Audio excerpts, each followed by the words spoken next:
Lastly, be chased away by cloud, rain and a bit more of a breeze, so some showery outbreaks moving their way steadily north. Into the afternoon, it's a really messy picture. There'll be some brightness, but a fair amount of cloud and a few showers across England and Wales, but mild with it. Highs generally of around 9 to 15 degrees. Now, it does look as though we'll start to see a change, though, towards the end of the week. Rain, more of a feature in the forecast. The winds playing a part, increasingly windy, but all the time coming from a southwesterly direction. So hopefully it will stay mild, but a wet and windy theme arrives on Thursday. That frontal system pushing its way steadily north and west. Heavy rain for a time out to the west, but weakening as it pushes further east. Top temperatures of 12 to 16 degrees. Louise, thank you very much. And that is all from us. Now it's time for the BBC's news teams. Where you are. Bye-bye. Good evening. Welcome to North West Tonight with Becky Meehan and Roger Johnson. Our top story. Top of the class, how the country's best teachers could be drafted in to help our struggling schools. Teaching unions say they have doubts about the scheme. Also tonight, honouring an inspirational life. Hundreds attend the funeral of Kirsty Howard, who defied the odds and raised millions for charity. A really fitting tribute to somebody who I consider actually to be one of the most inspirational, bravest and incredible people that I've met in my life. We'll examine claims that this Preston Street was the birthplace of the notorious killer, Jack the Ripper. And from London to Liverpool, thousands of the nation's iconic poppies bloom once more at St George's Hall.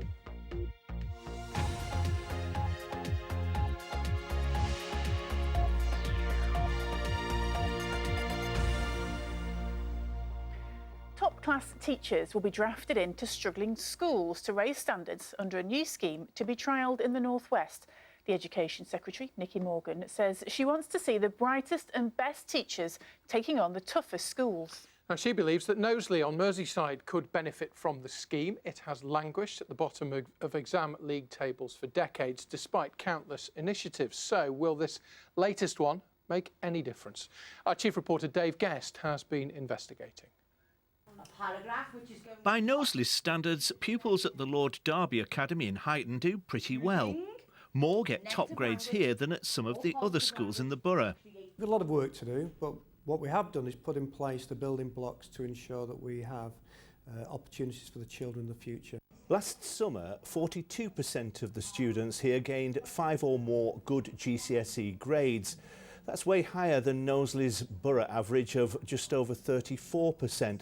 But it's still well below the national average of more than 53%. Knowsley has languished at the bottom of secondary school league tables, well, for as long as there've been league tables. Back in 1992, when the first tables were published, Knowsley explained its bottom ranking thus. Unlike many authorities, we don't have any pockets of excessive middle-class affluence. No one pretended reversing the trend would be easy. Raising standards isn't something you can do by quick fix. Then came ground zero. Knowsley closed its secondary schools, rebuilt them and rebranded them as Centres for Learning. Under a previous name, the Lord Derby Academy was one of those centres for learning. It struggled. Now the place has been taken out of council control and is run by an educational trust. What we do is look at traditional values. Children stand up for us when we go into the classroom. They stand up to answer questions. The word is out there that what we do is simple, effective, results are going up. Today, the Education Secretary unveiled her own idea for improving standards in places like Knowsley. A national team of super teachers to be drafted into areas where they're needed. That programme will launch next September in the northwest of England, targeting teachers and middle leaders to areas like Knowsley. Teaching unions have doubts about the scheme. It's funding that these schools need so that they can have a strong, stable staffing structure.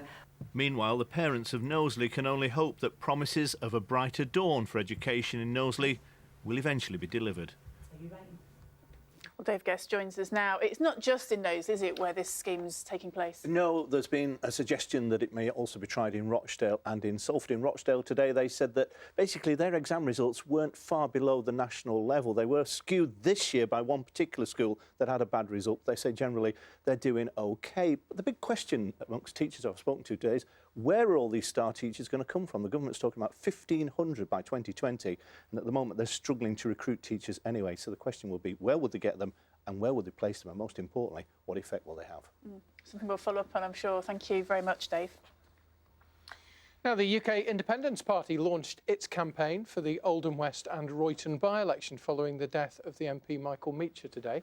The party leader Nigel Farage was in the constituency earlier, where Labour holds a majority.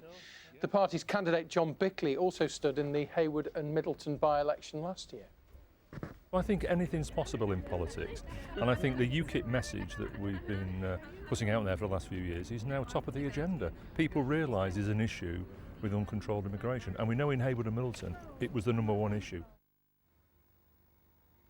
Well, the by-election will be held on December the 3rd. 2 candidates have been confirmed so far, and nominations will close on Monday. Now, hundreds of people attended the funeral of Kirsty Howard today, the only British child to be born with her heart back to front. She died last month at the age of 20. She was given just weeks to live at the age of 4, but Kirsty defied expectations and raised millions of pounds for charity. Well, mourners included celebrities to whom she became an inspiration, but also local people who lined the pavements. Abby Jones reports. Spontaneous applause as Kirsty Howard's coffin arrived at church in a horse-drawn carriage. The horses sporting pink plumes, mourners pink clothes, Kirsty's favourite colour. Her family was supported by friends and relatives as the emotion overcame them. Kirsty touched people across the world with her cheeky smile, bravery and tireless fundraising. Inside the church, friend and fellow fundraiser Susie Mathis remembered the time they met. She was charging up and down, attached to her oxygen, but it didn't slow her down, ever. She charmed everyone, the person in the street, prime ministers and a future king. Kirsty gained the support of many celebrities. There were famous faces here today to pay tribute to her.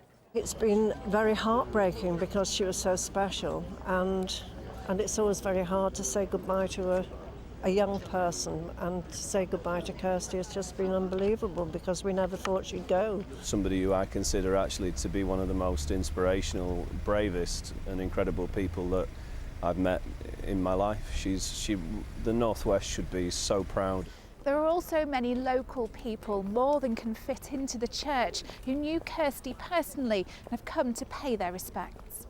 This retired nurse at Wythenshawe Hospital looked after Kirsty from a baby to the age of 16. A battler from being a baby. I took her to Birmingham Children's Hospital for an assessment in an ambulance.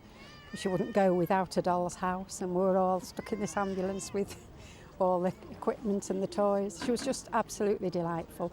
Kirsty's journey to the church had begun fittingly from Francis House Children's Hospice in Didsbury, the charity whose future she secured. She helped raise more than £7.5 million despite her illness. So as her coffin left the church for a private committal, there was immense pride as well as sadness at her achievements and the legacy she leaves behind. Abby Jones, BBC North West Tonight, Manchester. Funeral today of Kirsty Howard. 5 cranes lined the Merseyside skyline today on board a giant vessel which has travelled 18,000 miles from China. They'll be used to help develop a new port terminal. Each crane measures 92 metres high, approximately the same height as the Royal Liver Building. Wow. Take That will perform at this year's Strictly Come Dancing at the Tower Ballroom in Blackpool. The band have appeared on the show before. This year they'll sing their new single in the ballroom on the 22nd of November. Now, new information has emerged about Robert Hart, who died after being punched at a music festival in Manchester last year. Coverage by this programme and others of the first day of the inquest into his death yesterday prompted members of the public to come forward. Well, today the inquest heard that Mr Hart had taken illegal drugs the day he was attacked. Stuart Flinders reports. 17 months after Robert Hart's death, the man who knocked him unconscious still hasn't been traced. Appeals by his family and by the police at this year's Parklife Festival in Heaton Park were in vain.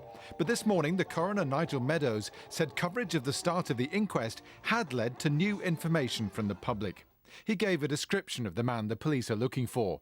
Mixed race, 6 feet tall, muscular, wearing a sleeveless top and shorts. He was described as good looking. He was with a group of men, some black, some white. Giving evidence today, the medical staff who were the first to treat Robert Hart at the festival itself. Amongst them, Joseph Rendell said Mr. Hart told him he'd taken ecstasy earlier in the day.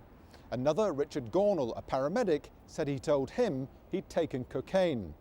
This information was passed on to staff at North Manchester General Hospital when he was taken there, but no mention was made on the official handover note. Yesterday, the coroner said Mr. Hart from Liverpool would probably have survived if he'd been seen by specialists at Salford Royal sooner, but there was a delay in transferring him from North Manchester General because a scan had been misinterpreted. But should he have been taken to Salford straight from Heaton Park? The boss of the private agency in charge of medical cover during the festival said all the signs were that Robert Hart was not at risk of a major trauma.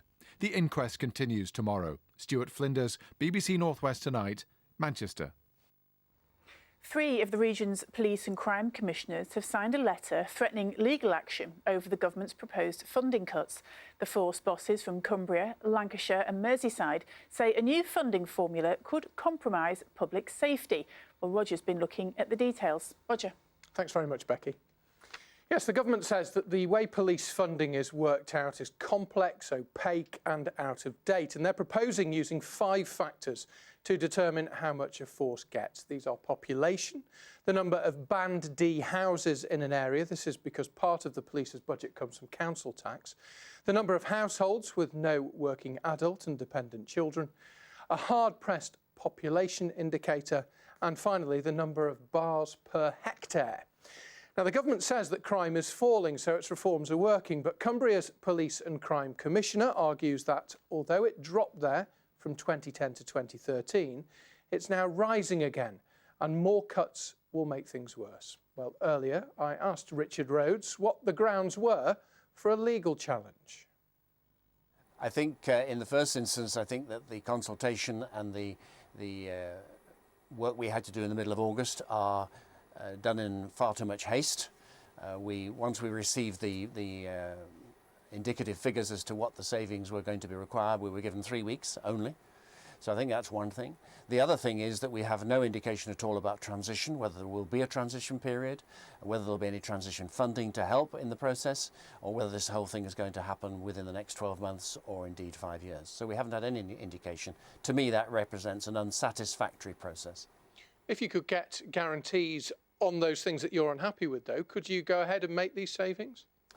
Cumbria would be very hard-pressed to find £26 million and retain a police force which is anything like recognisable compared with what we have at the moment. Are rural forces being hit more harshly, in your view, than the metropolitan forces? That would appear to be the case. So why are Merseyside complaining as well? Well, Merseyside is the odd one out, I have to say, but the others are Lancashire, Thames Valley, again, large rural areas with sparse areas of population. Merseyside, it certainly is the odd one out, and I take that point. But wouldn't it be the case that more densely metropolitan areas with lots of bars are going to have lots more trouble and therefore need more police?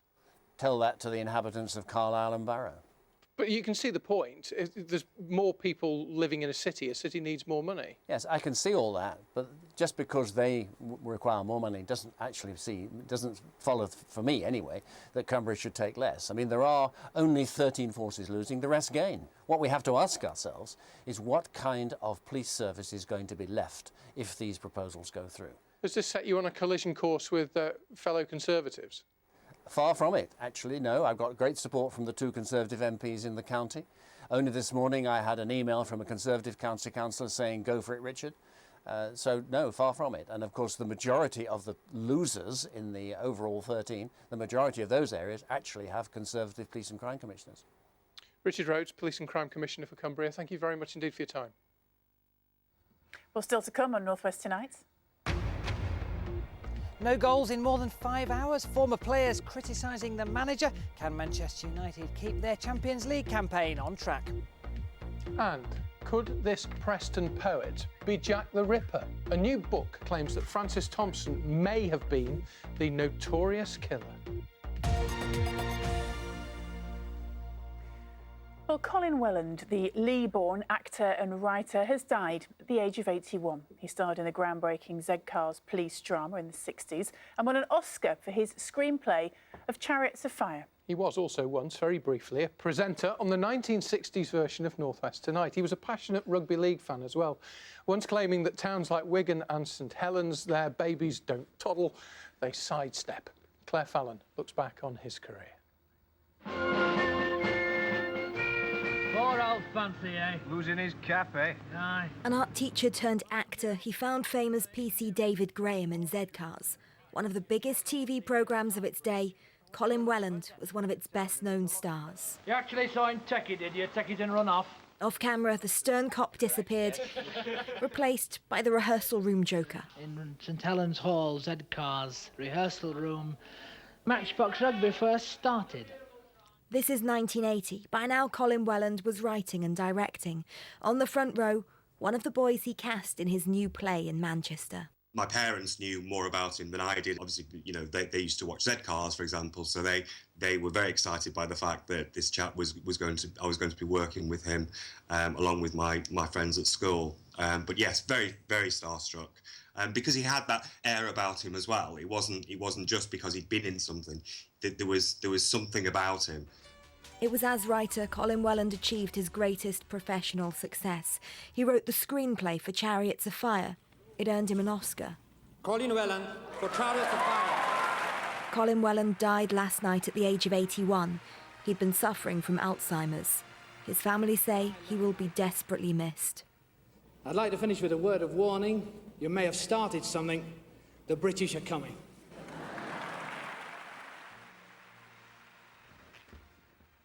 Colin Welland, whose death has been announced today. Apparently, it was 3 weeks he presented North at 6, I think it was called for, and then said it only lasted 3 weeks because the people of Cheshire were appalled by his Lancashire accent. I don't know if that's true or not. I don't know. Times have changed since then. It's not held me back. They let Lancastrians do all sorts these days. There you go. Exactly. Quite right too.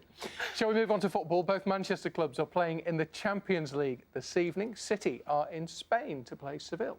United host CSK Moscow at Old Trafford. Stuart Pollett is there for us now, and the fans will be looking for a bit more entertainment, won't they, than they've had recently, Stuart?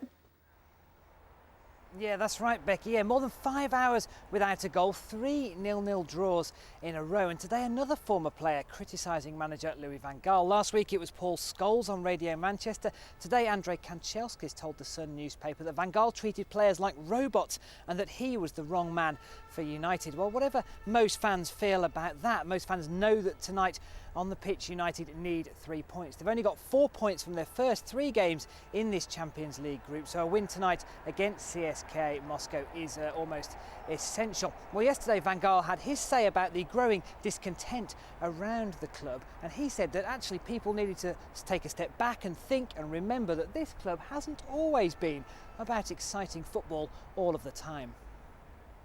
It was not always a big theatre of dreams. I'm sorry to say that, but it's logical. Now we are making, hopefully, history, but it takes time. Well, if fans here are a bit ambivalent, then the only boos around Manchester City at the moment are those reserved for the Champions League anthem. City are playing Sevilla in Spain this evening. A win would give them 9 points from 4 games and would almost guarantee qualification, you would think, with Sevilla looking potentially City's closest challengers for second spot in that group. Well, away from the match, Manuel Pellegrini was asked yesterday about City's fans and their UEFA charge for booing that anthem, and the manager backed his club supporters, saying they had every right to protest. Well, I think that everyone has the right to boo or to protest about different things. It's important the way you do it. So with responsibility, and they feel that something is not wrong, that something is doing wrong, I think that everyone has the right to say what they want. Let's see what both sets of fans are saying after tonight's matches. You can get commentary on both games on BBC Radio Manchester. There's a full championship fixture list as well. BBC Radio Lancashire have commentary on Blackpool's matches and Blackburn's games as well on a busy night of football. But for now, back to you. OK, Stuart, thanks for that. Now, on to a question that's held a morbid fascination for, well, just over a century. Who was the notorious serial killer Jack the Ripper? Well, a new theory points the finger at a famous poet from Preston, Francis Thompson. The claims have been made by an Australian teacher who has spent years looking into the mystery. He claims that there are clues in the poet's writings. Peter Marshall takes up the story. Could this be the face of the most notorious serial killer of all time? Did Francis Thompson, born in Preston's Winkley Street in 1859, go on to become Jack the Ripper? Australian teacher Richard Patterson believes the answer is yes. You could mention any suspect, and there are 1,000+ suspects, but there's no suspect that was there, that had a knife, that discussed killing before and after, that was actually trained as a surgeon. He claims Francis Thompson trained at a Manchester hospital for 6 years, but never became a surgeon. He moved to London to pursue a literary career and lived rough. The Ripper victims were prostitutes. Thompson's only relationship, according to Patterson, was with a prostitute.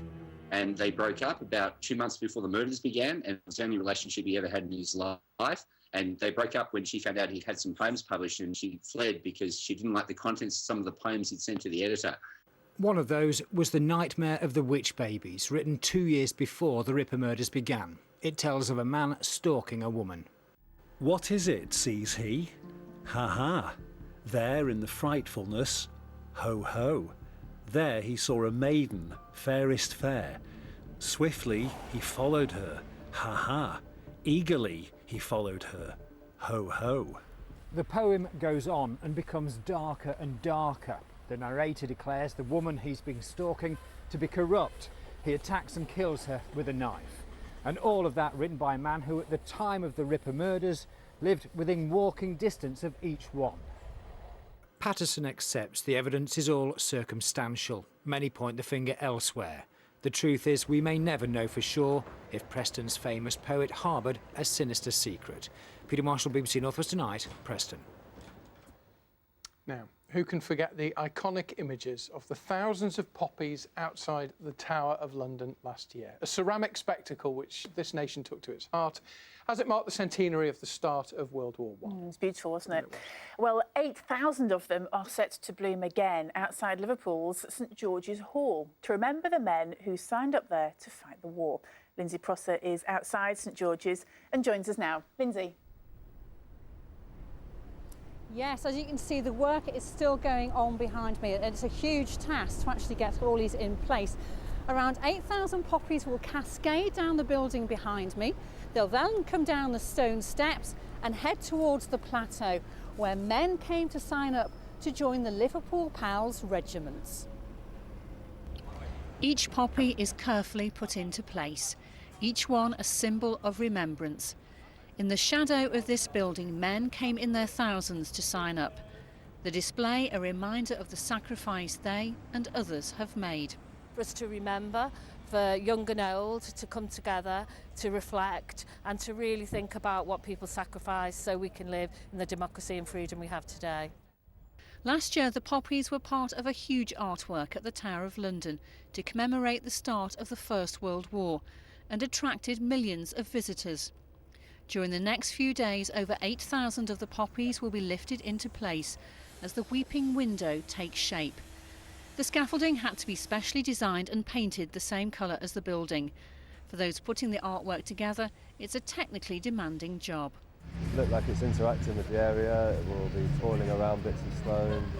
We've got a structure going in at the moment to support the poppies as they kind of cascade around the right-hand column.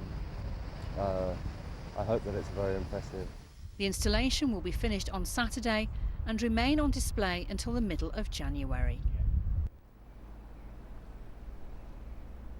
Now, when these poppies have finished on display, they'll go to other cities around the country. So that means they won't be offered for sale as they were in London last year.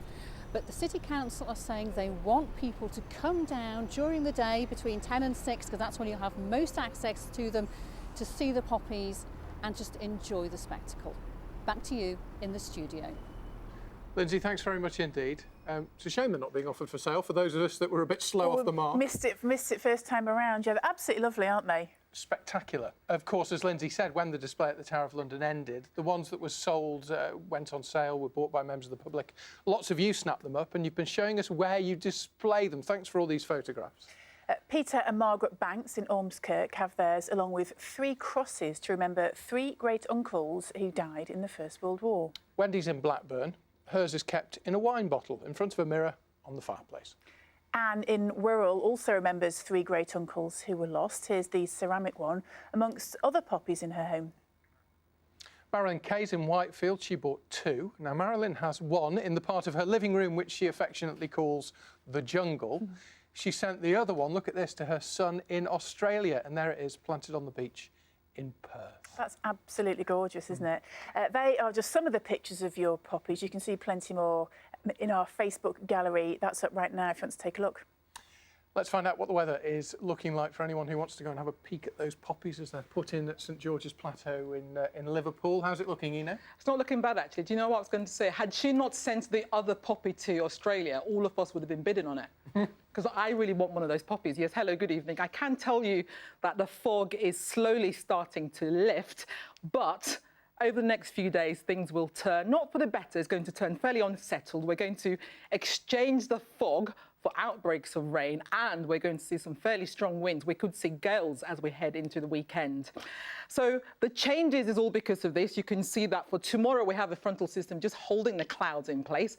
And then as we head into Thursday, we're going to see another frontal system pushing in a band of rain. And then the jet stream continues to push in strong winds as we head into Friday and also as we head into Saturday.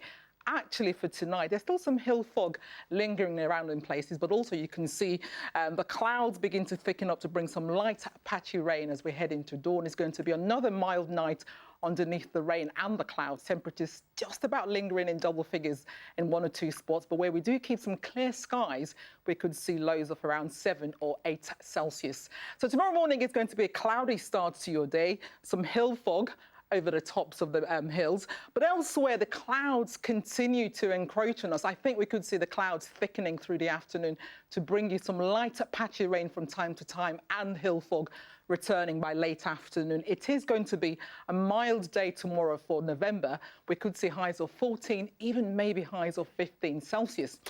And then as we head into Thursday, the jet stream really picks up, pushing this band of rain in our direction. So Thursday looks mild, but we could see outbreaks of heavy rain, which could linger through most of Thursday. We head into Friday. The temperatures still look good, just about in the mid-teens in places, but you can see there's still the chance of some rain by the end of Friday.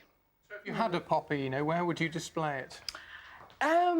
Difficult question. It would have to be in my wardrobe, on top of the wardrobe somewhere, because I use the wardrobe regularly. You would never fit it in your wardrobe. I've seen your wardrobe. I think Becky would agree with me on that. Around the wardrobe area? I think you'd wear it. You would, wouldn't you? Yeah, I would. See you carrying that off. Thank you for watching. Have a lovely evening. Bye-bye. Bye-bye. Actually, do you know that?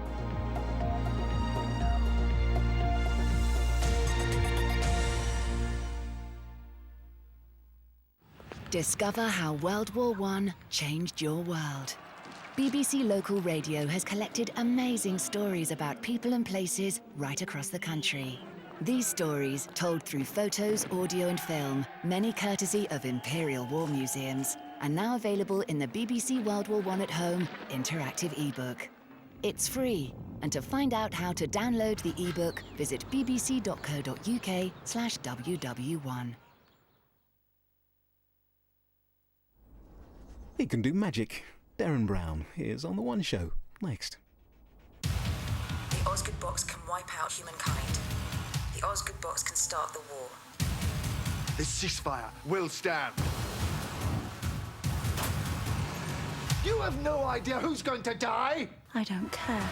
Doctor Who, Saturday at 8 on BBC One, and catch up on BBC iPlayer now. Antony Gormley is the creator of one of the most iconic sculptures in Britain. We follow him through an extraordinary year and discover the influences that have shaped his life's work. Imagine Antony Gormley being human, tonight at 10:35 on BBC One. We welcome back Arthur in Holby City at 8, and then following that at 9 is Jealousy Clouding Rivers Judgment, Tuesday night on BBC One, starting now with The One Show.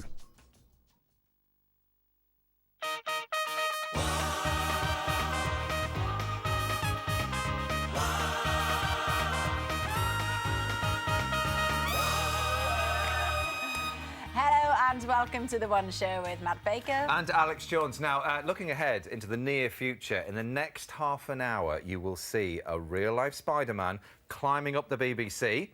There we are. And you'll also be taken on a trip to the 100-acre wood to find out how Winnie the Pooh and his friends were brought to life. And our guest, well, he will just blow your mind. Ladies and gentlemen, my prediction... So he's predicted the lottery. This week are... Welcome to Apocalypse. He's convinced a man that the world has come to an end. State of emergency is in operation.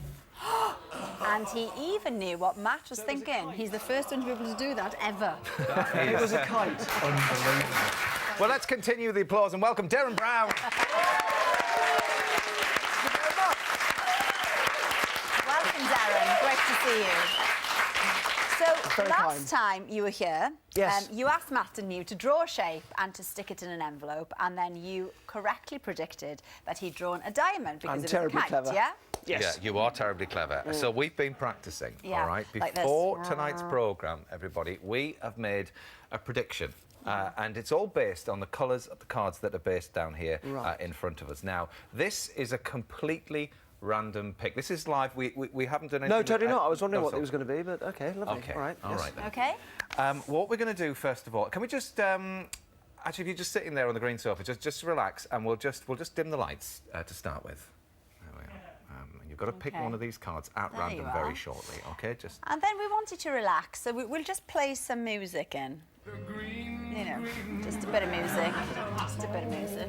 We are not going to influence you in any way Oh, not at all, but no. if we can have the lights up now, please. As soon as you're ready, all right, you've got the green light, OK? No pressure. It's entirely up to you. So, which colour, Darren, would you like to choose? Red. Wow. We actually knew you were going to say that.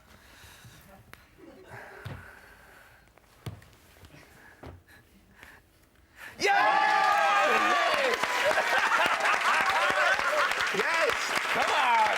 Woo! There we are. Thank you. And that. Amazing. Gonna leave it. It worked. Brilliant. Now then, we work with someone... You can't believe we've done it. You can't believe it. I know. But anyway, we work with someone in the BBC who makes predictions for a living. So John Hammond is here to launch a brand new interactive weather website, which went live literally minutes ago, about 3 minutes ago. John is equally as stunned, by the way. And a little bit earlier, Marty and John went to Peterborough to separate the fog from the fiction. The great British weather, with rain 1 minute and sunshine the next. It's notoriously difficult to predict. I use the weather forecast a lot. I travel all over the country, often working outside. Generally speaking, I find that it's pretty much spot on. But occasionally, the weather that's forecast doesn't match the weather that I'm experiencing. Often, the mismatch between the weather and the forecast is all to do with very local conditions, as weather forecaster John Hammond knows all too well. Hi, Martin. Hello, Lovely nice to to see meet you. you. Yes, a bit misty, isn't it? Yeah. A bit mistier than I forecast last Is it night, now? to be perfectly honest. That's the beauty of weather forecasting. So what types of weather are difficult to forecast? Well, fog. Fog is a...